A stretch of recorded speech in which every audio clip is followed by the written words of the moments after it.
Can you tell me what some of the Airbnb hacks would be that might give you cheaper vacations?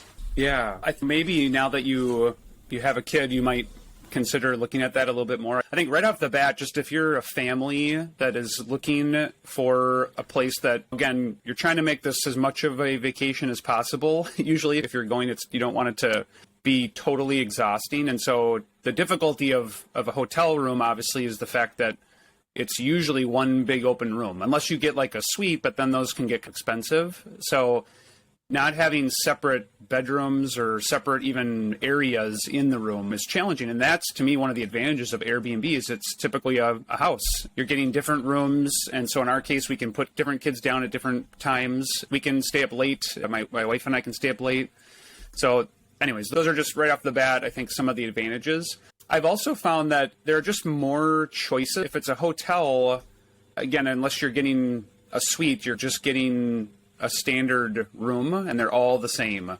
And with an Airbnb, there are tons of different choices. You can get an entire house. You could just get a basement of a house. You could get a room if it's just you or you and a significant other. So there's a lot more choice. And sometimes the locations are even better than what a hotel can be. Not always, but people are choosing to some level what they want to charge too. So the market, I think, determines the pricing, but sometimes another kind of hack is if you find a place, you're taking a little bit of a risk here because it's new, but we've found places before where you can tell they're pretty new to Airbnb. They only have a few reviews. I think one place we stayed at recently only had 5 reviews. So it seemed as though they were newer to the game, but they had their price a little lower because they're just trying to get people to use it.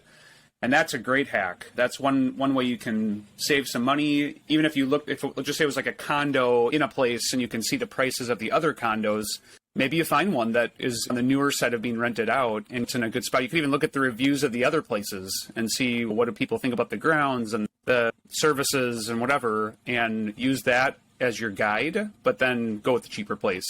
So that's one thing you can do. There's a number of people that I know, even in my own extended family, who have rented out their own house or parts of their house, or even have a house that they use for Airbnb. And so if you're in a location where you have travelers, I guess, if you're by like a main city or maybe a university or a destination, I guess, in some aspect, you can definitely use Airbnb to hack your own house payment and really help, honestly, pay for it.